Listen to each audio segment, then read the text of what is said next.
Hello friends, आपण आज करून घेणार आहोत तांदूळशाची भाजी.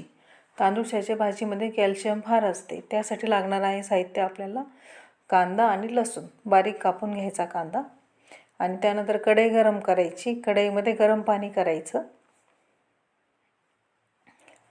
गरम पाणी झाले की आपल्याला तांदूळशाची भाजी त्यात टाकायची आहे. मी 4-5 पाण्याने छान स्वच्छ धुवून घेतली आहे भाजी. काही त्याला माती वगैरे असते ना, मग ते स्वच्छ धुतलेलं बरं.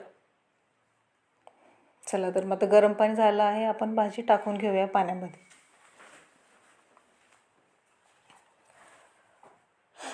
एक दोन मिनटं त्याला शिजू द्यायची भाजीला.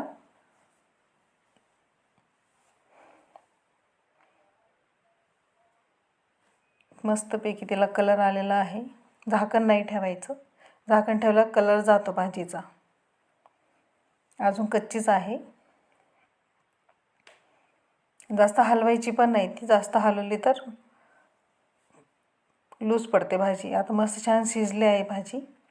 चला तर मग आपण तिला काढून घेतली आहे. आता कढई गरम करून घेणार आहोत. त्यामध्ये तेल टाकून घेणार आहोत. तेल थोडे कमी असले तरी चालते या भाजीला. छान गरम होत आहे कढई आणि तेलसुद्धा.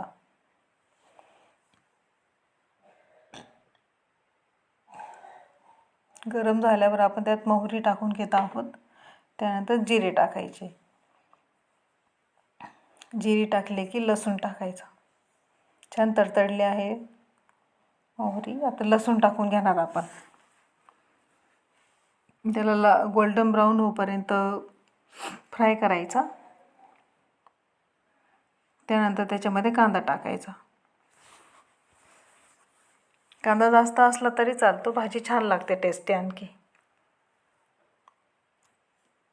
त्यानंतर आपण टाकणार आहोत त्याच्यामध्ये हळद आणि तिखट.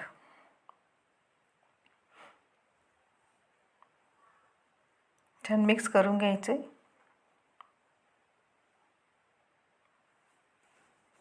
आणि मग त्याच्यामध्ये टाकत आहोत मीठ. चवीनुसार मीठ टाकायचं. मीठ थोडं कमी टाकायचं, कारण भाजीला थोडं मीठ असतं. आपण शिजलेली भाजी आता त्यात टाकत घेत आहोत. त्यानंतर आपण त्याला मिक्स करणार. छान मिक्स झाली ही भाजी आणि एक मिनटातच ती भाजी होते. कांदा वगैरे छान फ्राय झाला ना, तर मग काही वेळ लागत नाही.